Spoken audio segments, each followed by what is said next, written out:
Union ബാങ്കിൽ നിന്ന് ഇത് ജപ്തി ചെയ്യാനായിട്ട് വന്നിരിക്കുകയാണ്. ഇതറിഞ്ഞാണ് ഞങ്ങൾ ഇവിടെ വന്നത്. ഇവിടെ താമസിക്കുന്നത് 8 ലക്ഷം രൂപയ്ക്ക് താമസിക്കുകയാണ് നമ്മളൊരു ബന്ധു.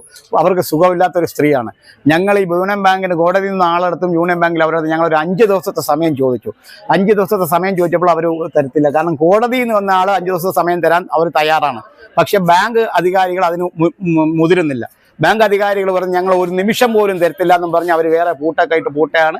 ആൾക്കാർ അതിനകത്ത് ഇരിപ്പുണ്ട്. ഞങ്ങൾ പറഞ്ഞ് നിങ്ങൾ ഇറങ്ങണ്ട, എന്തെങ്കിലും ചെയ്യുന്നെങ്കിൽ ചെയ്തോട്ട് പോകട്ടെ എന്ന് പറഞ്ഞിരിക്കുക. കാരണം ഞങ്ങളിപ്പോൾ വന്നത് ഇത് സംസാരിച്ചപ്പോഴത്തേക്ക് ബാങ്കുകാരുടെ മുന്നിൽ ഞങ്ങൾ ഗൂണ്ടകളായി. ഞങ്ങൾ ആ ഗൂണ്ടകളാണ്, ഞങ്ങൾ മറ്റുള്ള സ്വഭാവക്കാരാണ്. ഞങ്ങൾ പൊതുപ്രവർത്തന രംഗത്ത് നിൽക്കുന്നത് കൊണ്ട് ഞങ്ങളിവിടെ മാന്യമായിട്ടാണ് സംസാരിച്ചത്. മറ്റൊരു രീതിയിൽ ഞങ്ങൾ ഒരക്ഷരം പോലും ഞങ്ങൾ പറയത്തില്ല, ചീത്തയും വഴക്കോ ഒന്നും ഞങ്ങൾ പറഞ്ഞില്ല. ആരെയും കുറ്റപ്പെടുത്തിയിട്ടില്ല. ഞങ്ങൾ ആരും ഒരു മനുഷ്യനെ കുറ്റപ്പെടുത്തിയിട്ട് പോലുമില്ല. ഒരു 5 ദിവസത്തെ സമയം ഞങ്ങൾ ചോദിച്ചത്. കോടതിയിൽ നിന്ന് വന്ന അമീൻ 5 ദിവസത്തെ സമയം തരാൻ തയ്യാറാണ്. അവർ ഞങ്ങൾ പറഞ്ഞു നിങ്ങൾ ബാങ്കുമായിട്ട് സംസാരിക്കാൻ പറഞ്ഞു. ബാങ്കിൽ വന്ന ഉദ്യോഗസ്ഥരെ സംസാരിച്ചപ്പോൾ അവരെല്ലാം ഗൂണ്ടാ സ്വഭാവമാണ് ഞങ്ങളടുത്ത് കാണിച്ചത്. ഒരു നിമിഷം പോലും ഇവിടെ താമസിക്കുന്ന ആരാണ്? ഞങ്ങളൊരു ബന്ധു. അവരുടെ പേരെന്ത്? ഇവിടെ താമസിക്കുന്ന പേരെന്തുവാ? ഐഷ എന്നും പറഞ്ഞു. കുടുംബവും മോനും ഒരു പൊടി കൊച്ചുമാണ്. പൊടിക്കുഞ്ഞുമായിട്ടാണ് താമസിക്കുന്നത്. അവർക്ക് സുഖം, ഐഷാക്ക് സുഖമില്ലാത്തവരും കൂടാ. ഐഷാക്ക് സുഖമില്ലാത്തവരും കൂടാണ്.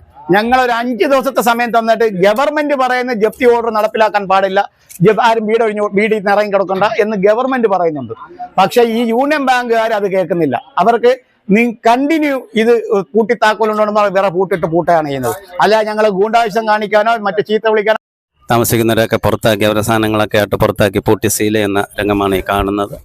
എൻ്റെ ബാങ്ക് ഉദ്യോഗസ്ഥർ വളരെ ദൗർഭാഗ്യകര സംഭവമാണ്. ഒരു ആശ്രയമില്ലാത്തവർക്ക് ഇനി എവിടെ പോവും എന്ന് ചിന്തിച്ചുകൊണ്ട് വിഷമിച്ച് നിൽക്കുന്ന കാഴ്ചയാണ്.